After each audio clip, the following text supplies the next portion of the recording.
Hyun वहां पे झटके से उठे और देखा कि दुनिया में आखिर क्या चल रहा था, और उन्हें भी पता था कि ये सब उस डीमन जैसे इंसान नहीं करा था। लेकिन तभी पीछे से ह्यून आए और उन्होंने पूछा कि ये डीमन कौन है। ह्यून भी वहां पे बहुत ज्यादा डर गए थे। ह्यून ने पूछा कि वो इतने सरप्राइज क्यों हो रहे हैं, और इसीलिए बोलने से पहले उन्हें वहां पे देखना चाहिए, क्योंकि एक ह्यून जैसा अच्छा इंसान भी गुस्सा हो सकता है। ह्यून यहाँ पे पैनिक कर रहे थे, और जो उन्होंने कहा उसके लिए उन्होंने माफी मांगी। ह्यून ने कहा कि वो कह सकते थे कि उन्होंने कुछ ब्लोज को एक्सचेंज करा था और वो दोनों इवन हो गए थे, और अगर उन्हें बात समझ आ गई थी तो वो वहां से दफा भी हो सकते थे। ह्यून भी सीख रहे थे कि ये डीमन इस चीज को इवन कह रहा है, क्योंकि यहाँ पे ह्यून सीधे सीधे एक विक्टिम बने थे। लेकिन ह्यून ये बातें सोचते जा रहे थे और कुछ भी नहीं बोल रहे थे, तो ह्यून भी वहां पे थोड़ा कंफ्यूज हुए। ह्यून वहां पे अपना फॉर्मल नाम ले रहे थे और ह्यून को एक डूल के लिए चैलेंज कर रहे थे। ह्यून ने पूछा सच में? ह्यून ने एग्री करा।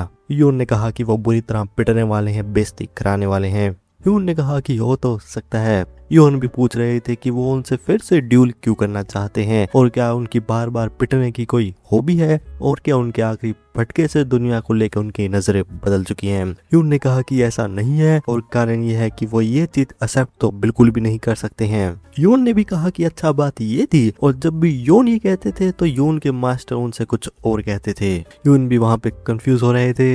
ह्यून ने कहा कि उनके मास्टर कहते थे कि जब भी कोई बात एक्सेप्ट ना कर सके तो उनको जब तक पीटो तब तक वो बात एक्सेप्ट ना कर ले। ह्यून के एक्सप्रेशन इस समय उनके मास्टर की तरह ही थे। ह्यून ने भी पूछा है जी क्या, लेकिन तभी ह्यून पे जोर से फटका पड़ा। ह्यून भी वहां पे जमीन पे लेट रहे थे, इधर उधर हो रहे थे, दर्द में थे। ह्यून ने पूछा कि क्या वो ये चीज अब एक्सेप्ट कर रहे थे। ह्यून ने कहा कि एक्सेप्ट कौन करेगा, और ये पीठ पीछे डरपोकों की तरह हमला कौन ही करता है। ह्यून ने कहा कि अच्छा बात यही थी, तो उन्हें वहां पे उन्हें फिर से पीटना होगा, और जब तक पीटना होगा जब तक वो बात ना मान जाए। ह्यून भी सिचुएशन समझ गए थे और कहा कि वो ठीक थे और उन्होंने सब कुछ एक्सेप्ट कर लिया था। ह्यून ने भी कहा कि अगर वो इतने आसानी से मान रहे थे तो वो पहले टाइम खराब क्यों कर रहे थे। ह्यून ने कहा कि वो कुछ समय पहले पागल थे। ह्यून ने फिर ह्यून से पूछा कि इस चीज को एक्सेप्ट करने में इतना मुश्किल क्यों था। ह्यून ने कहा कि वो अपनी एज के हिसाब से कुछ ज्यादा ही स्ट्रोंग थे। ह्यून ने पूछा तो क्या वो ये चीज एक्सेप्ट कर रहे थे। ह्यून ने एक्सेप्ट कर लिया था। ह्यून ने भी देखा कि ये मांटुआ सेक्ट है और ये पर्सन मांटुआ सेक्ट में नहीं है, तो उन्होंने ह्यून से पूछा कि क्या वो मार्शल आर्ट टूर्नामेंट में पार्टिसिपेट करने वाले हैं। ह्यून ने कहा कि शायद। ह्यून ने देखा कि ये तो बिल्कुल काम खराब हो चुका था, और 9 ग्रेड सेक्ट से जो भी पार्टिसिपेट करने वाला था वो वहां पे बहुत बुरी तरह से फटके खाने वाले थे। ह्यून ने पूछा कि क्या उन्हें इस चीज से कोई प्रॉब्लम थी। ह्यून भी वहां पे पीछे होते जा रहे थे और कह रहे थे कि उन्हें कोई भी प्रॉब्लम नहीं थी, और उन्हें गुड बाय कह रहे थे। ह्यून ने पूछा कि वो अब क्यों जा रही हैं, क्योंकि ह्यून ने जब वहां पे 15 बार पहले जाने के लिए कहा था तब तो ह्यून वहां पे उन्हें चीजें सिखा रहे थे, और वहां पे स्वॉर्ड सॉफ्टनेस हार्डनेस के बीच में डिफरेंस बता रहे थे। ह्यून ने कहा कि वो ह्यून जैसे इंसान को इतनी छोटी बातें तो कैसे ही सिखा सकते हैं, और उनका तो उस समय दिमाग खराब था। उन्होंने कहा था कि वो पागल थे, तो अब वो तमीज से जा रहे थे। ह्यून ने तभी ह्यून को रुकने के लिए कहा और उनके शोल्डर को पकड़ लिया था और उनकी बात को ध्यान से सुनने के लिए कहा, और बताया कि उन्होंने आज उस दिन कुछ भी नहीं देखा था और यहाँ पे कुछ भी नहीं हुआ था, और ह्यून ने ह्यून को तो बिल्कुल भी नहीं, आज तक बिल्कुल भी नहीं देखा था। ह्यून भी बात समझ गए थे और कह रहे थे मैं तो अंधा हूँ। ह्यून ने ह्यून की बात मान ली थी और कहा कि उन्हें पता ही होगा कि अगर वो इस बात को किसी को कहेंगे तो उनका क्या ही हाल होगा। ह्यून भी बात समझ गए थे, और जब तक ह्यून वहां से नहीं गए थे ह्यून वहीं पे खड़े हुए थे। ह्यून के जाने के बाद ह्यून जमीन पे बैठ गए थे और कह रहे थे कि उनकी बैंड बच चुकी थी, और इस तरह का मोस्टर आखिर कहाँ से ही आया था। यहाँ पे डो च्योन जो अभी तक कोर्टयार्ड में प्रैक्टिस कर रहे थे और उनकी 1000 सोर्ड स्विंग कंप्लीट हो गई थी, उनके पीछे से ह्यून वापस आ रहे थे और उन्होंने डो च्योन को नोटिस करा। ह्यून भी सोच रहे थे कि वहां पे शॉक वेव की आवाज कहां से आ रही थी, और डो च्योन यहाँ पे किसी और के कमरे के आगे ऐसे तमाशा क्यों कर रहे हैं। डो च्योन ने फिर कहा कि 1000, और ह्यून ने देखा कि इस बंदे का दिमाग भी खराब हो चुका है, और ह्यून डो च्योन की तरफ भागते हुए आए और चिल्लाते हुए उनसे पूछ रहे थे कि क्या उनका दिमाग खराब हो चुका था और क्या वो सोते भी नहीं है, और वो आधी रात को यहाँ पे सोड की आवाज क्यों कर रही हैं, और किसने परमिशन दी है कि वो 1000 और इसे कर सकें। डो च्योन ने माफी मांगी और और पूछा कि क्या वो कुछ ज्यादा ही लाउड थे। योन ने कहा कि अगर उन्हें बात पता है तो वो तमीज से अंदर जाएं और सो जाएं और किसी और के कमरे के आगे ऐसे तमाशा करना तो सही नहीं है। डोचियोन ने भी देखा कि तमाशा करना और योन के बारे में सोचने लगे कि उनकी एज में भी उनकी मार्शल पावर बहुत ज्यादा इनक्रेडिबल है और वो इतने बोल्ड है, जो उनकी मर्जी होती है वो बिल्कुल ऐसा ही करते हैं। और योन के लिए डोचियोन जो वहां पे 1000 करे या फिर 10,000 ब्लेड स्ट्राइक्स, वो योन के लिए ऑर्डिनरी होने ही वाली हैं। और शायद जैसा योन ने कहा है कि डोचियोन वहां पे शायद तमाशा ही कर रहे हैं, मगर फिर भी डोचियोन योन जैसा बनना चाहते हैं। डोचियोन ने योन को रोका। योन ने पूछा कि अब वो वहां पे क्या कहना चाहते हैं। डोचियोन ने योन से कहा कि उनके अकॉर्डिंग डोचियोन कैसे हैं। योन ने कहा कि एक होपलेस पानी का भूत। योन वहां पे बेइज्जती करने लगे कि वो भले ही बाहर से कैसे हो मगर अंदर से एक जिद्दी बच्चे की तरह हैं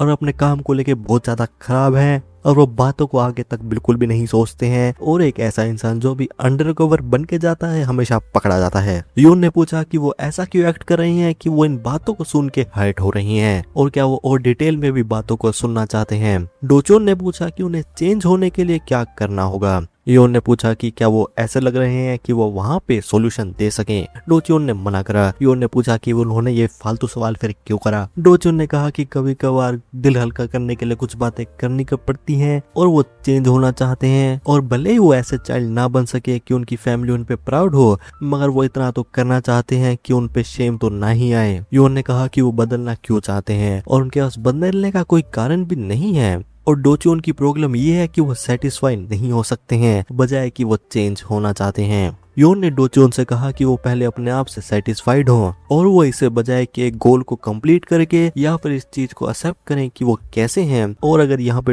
योन होते तो वो सेकंड ऑप्शन को चूज करते क्योंकि उन्हें वहाँ पे शांति मिलती और उनका एफर्ट भी बचता, तो उनके लिए एक विन विन सिचुएशन है। डोचियोन ने कहा कि वो ऐसा नहीं कर सकते हैं क्योंकि ये चीज उन लोगों के एक्सपेक्टेशन पे लिव अप नहीं करेगी जो उन्हें देख रहे हैं। योन ने पूछा तो वो वहां पे चेंज होना क्यों ही चाहते हैं। डोचियोन ने बताया कि वो दूसरे लोगों से एक्नॉलेज होना चाहते हैं और योन से पूछा। योन ने कहा कि ये तो बहुत ज्यादा स्टूपिड हुआ क्योंकि डोचियोन अगर अपने आप को एक्सेप्ट नहीं कर सकते हैं तो दूसरे लोग उन्हें एक्सेप्ट क्यों ही करेंगे। और उनके मास्टर उन्हें कहते थे कि भले ही पूरी दुनिया उन्हें बात सुनाए मगर उन्हें अपने आप पे बिलीव करना होगा कि वो एक डिसेंट इंसान है। डोचियोन ने कहा कि वर्ड तो बहुत ज्यादा अच्छे हैं मगर उन्हें नहीं लग रहा है कि ये चीज अजीब भी हो सकती है। योन ने कहा कि ऐसा क्यों नहीं हो सकता है और ये बात डोचियोन को भी पता है कि सारी दुनिया योन को लेजी कहती है और अपना मुंह चलाती रहती है और अगर डोचियोन का लॉजिक वो फॉलो करते तो वो हमेशा दूसरे लोगों को प्लीज करने में ही लगे रहते। डोचियोन ने फिर योन से पूछा कि उन्हें भी कुछ करना चाहिए क्योंकि उन्हें भी ये चीज अच्छी नहीं लगती होगी कि दूसरे लोग उनकी तरह ऐसे बात कर रहे हैं और योन को एक्सेप्ट भी नहीं कर रहे हैं।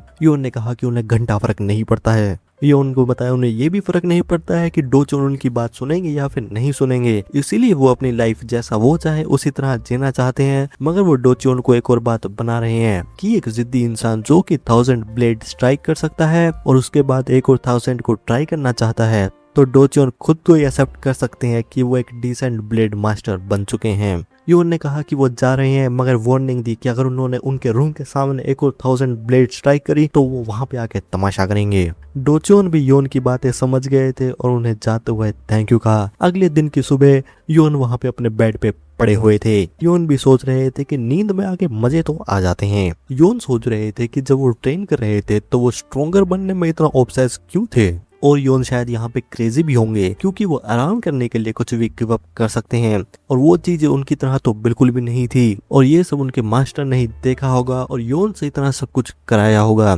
योन देख रहे थे कि उन्होंने इतना पैसा बना लिया था और दुनिया भी वहाँ पे पीसफुल थी, तो वहाँ पे इतना बुरी तरह स्ट्रगल करने की तो कोई भी जरूरत नहीं है, तो वो बस वहाँ पे आराम फरमाएंगे। तभी योन के फादर वहाँ पे आ गए थे और उन्होंने कैजुअली आते हुए योन के बेड को ग्रैब कर लिया था। योन ने चिल्ला के कहा कि वो उठे हुए हैं और वो बेड को नीचे रख दें। योन के फादर ने भी कहा कि अच्छा तुम उठे हुए हो। योन ने कहा कि जी हाँ पापा जी, और बेड को नीचे रख दो। योन ने अपने डैड को कहा कि वो अपने आप को कंट्रोल करे क्योंकि वो अपने घर में तो नहीं है। योन के डैड ने कहा कि दूसरों को कहने से पहले ये बातें वो खुद से कहें क्योंकि उनके सन यहाँ पे किसी और के घर पे ऐसे पड़े हुए हैं और एक्ट ऐसे कर रहे हैं कि वो उनका घर है। योन ने पूछा तो क्या वो और यहाँ पे आराम कर सकते। योन के डैड ने वहाँ पे बेड को उठा लिया था। योन भी कह रहे थे कि उनके dad day by day strong होते जा रहे थे। और यहाँ मांटुआ साइड के मार्शल आर्ट अरीना में लोग वहाँ पे आते जा रहे थे। योन भी देख रहे थे कि मांटुआ ही ऐसी जगह थी जहाँ पे वो काफी पहाड़ों को चढ़ने के बाद पहुंचते हैं और इन लोगों को लड़ाई देखने में कितना ही मजा आता है। योन देख रहे थे कि इस दुनिया के लोगों के दिमाग तो हिले हुए थे और कहा कि यहाँ पे बिना किसी काम के बहुत ज्यादा लोग आ चुके थे। योन के डैड ने बताया क्योंकि प्रीलिमिनरीज यहाँ पे शुरू हो रहे हैं। योन ने प्रीलिमिनरीज के बारे में पूछा। योन के डैड ने कहा क्योंकि वहाँ पे 100 पार्टिसिपेंट हैं तो उनको कम करने का कोई तो तरीका निकालना होगा। योन हिसाब लगा रहे थे कि यहाँ पे फर्स्ट राउंड में 50 मैचेस होने वाले थे और अगर वो कुछ ड्यूल्स को भी ऐड करें तो वो चीज 2 आवर्स और ज्यादा चल सकती है। योन ने देखा कि 4 दिन 3 रातें लगातार ड्यूल फाइटिंग, तो योन के लिए यहाँ पे खुद के लिए टाइम तो बिल्कुल भी नहीं होने वाला है। योन ने अपने डैड से पूछा कि क्या उन लोगों को वहाँ पे ऐसे कह नहीं सकते हैं कि भैया तुम जाके लड़ लो और रिजल्ट हमें बता देना। योन के डैड ने कहा कि उन्होंने योन से यही उम्मीद करी थी, मगर क्या होगा कि अगर वहाँ पे कोई सीरियसली इंजर्ड हो जाए और टूर्नामेंट की बजाय यहाँ पे एक रिवेंज वॉर भी शुरू हो सकती है। योन ने भी कहा कि चीजें कॉम्प्लिकेटेड तो लग रही थी। योन के डैड ने कहा कि जो यहाँ पे पार्टिसिपेट कर रहा है उसे ज्यादा मुश्किल टाइम होगा। योन अपने आप से खुश होकर कह रहे थे कि ये तो बहुत ज्यादा रिलीफ वाली बात है, क्योंकि अगर वो मार्शल आर्ट अलायंस के रिप्रेजेंटेटिव नहीं होते तो वो भी यहाँ पे प्रीलिमिनरीज में फंस जाते। योन के डैड ने योन को बुलाते हुए कहा कि बेटा। योन ने कहा कि जी पिताजी। योन के डैड ने कहा कि बेटा तुम भी प्रीलिमिनरीज में हो तो जाके काम करो। चैप्टर खत्म। बाय।